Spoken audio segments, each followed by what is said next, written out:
Hi. Happy Thanksgiving. Happy Thanksgiving to you. We were contacted by the Multi-Veteran Center about this veteran who's homeless.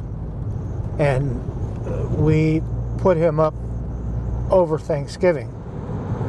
So we're going to put him up for 3 days. Then the Multi-Veteran Center is going to assist him after that. One thing with the Veterans Brotherhood, we're like first responders. When we hear of a veteran, we take them off the streets right away. Since our big thing in the Veterans Brotherhood is veteran suicides, we pick them up immediately when they're at their lowest. They have absolutely nothing, nowhere to go.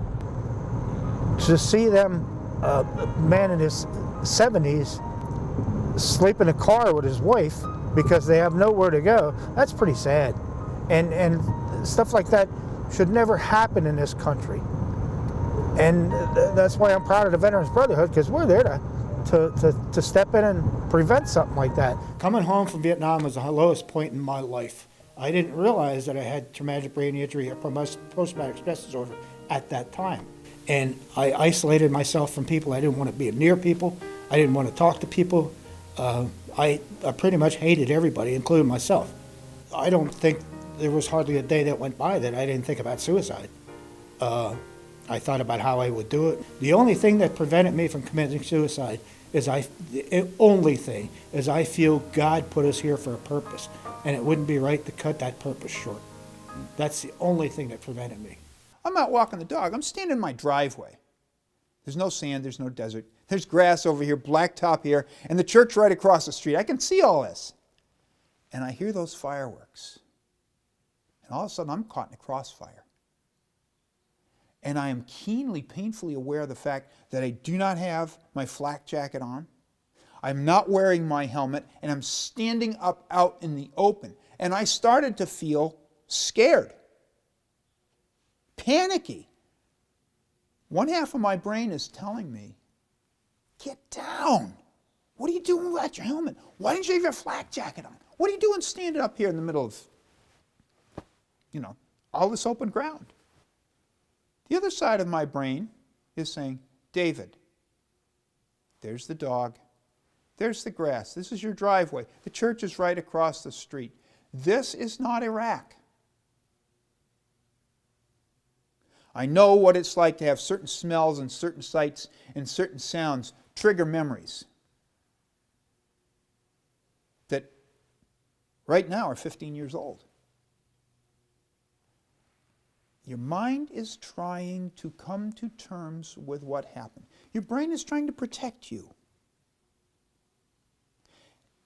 And so you're trying to find ways that you can protect yourself. And for a lot of soldiers, men and women, drugs and alcohol have been a way to try and kill the pain. And you don't have to be a military veteran to experience trauma. Rape survivors have it.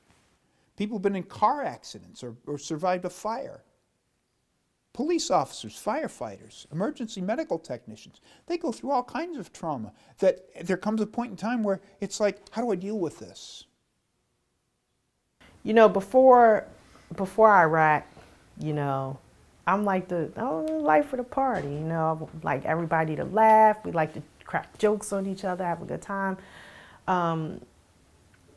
Very much the social butterfly, so to speak, She was always the light. She was always making everybody laugh, everybody smile.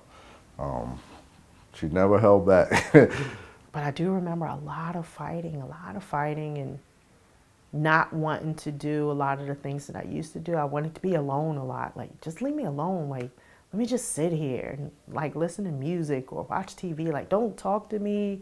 Don't hold my hand. I don't want friends. I don't want, I kind of isolated myself. Any little thing I hear, I pop up. I'm checking on the kids, checking on the husband. I got to come downstairs. I got to check every door. I got to check every window. I got to make sure nobody's trying to come into my house. Because you're always on guard. You always have to be aware. It always feels like you're pulling security somewhere, watching a perimeter somewhere, those types of things that you can't turn off. Losing that control contributed to the arguments and the walking away and the yelling, and because I felt like in those moments I was losing myself and I needed to find myself. So let me get out of here before I'm in prison. And at the time we didn't really understand it, and it was close. Like at times, it was like I was gonna go my way and she was gonna go her way, because it wasn't easy. So when she got diagnosed with PTSD, it was like, oh, that's why it makes sense. Yeah, I don't know how he did it, because I would have left. I would have been like, you gotta go. It's a disorder, and we don't want to have an outburst, or we don't want to isolate. We don't want to be hypervigilant, but we can't help it. I'm a supervisor of the intensive drug unit and gang intelligence unit of the Lehigh County Adult Probation and Parole Office.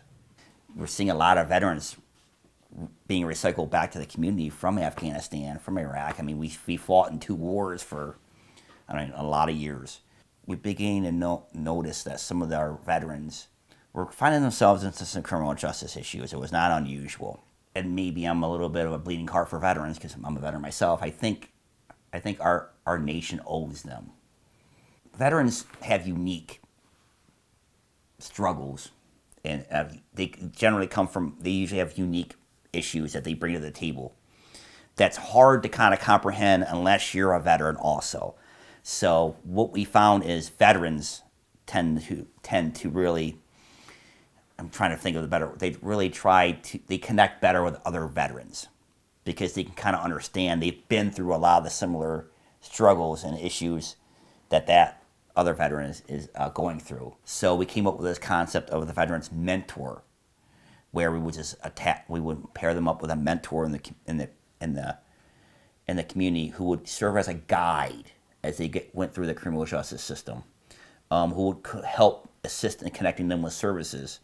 Or that mentor could be a sounding board, somebody to talk to pick up the phone if you're having a bad day and say, hey, you know what, can you believe this just happened to me? So I promised you that if you followed this path and if you were successful, and I think you've been even more successful than I had hoped for with Clyde expecting you to give back now. It's your chance to make good on that promise. The rest of the fines, court costs are taken care of. It's dismissed. I want to thank you for your service and congratulate you, and hopefully God is with you for the rest of your journey. So thanks a lot, Clyde, for always stepping up. Thank you for But I met Clyde. He was one of the original mentors who volunteered, and he just struck me as just a genuinely good guy who wanted to help veterans. I wanted to kind of with my limited time, get into an organization where, they were on the front lines helping veterans. A bunch of normal, everyday guys who are out there who are taking veterans off the streets and putting them into hotels and connecting them with services. Total volunteer. 100% goes back to the veteran in need. And for me, there's nothing more pure and more grassroots than that. For me, meeting these veterans and actually seeing their face when you help them out is very rewarding. The only issue I have is having post-traumatic stress disorder. When I first meet people, it's very difficult for me. Still, it's rewarding, and lots of times when I meet these people, I'll go home and think about it later on and say, wow, the Veterans Brotherhood really did a good deed today. I appreciate it. You have no idea.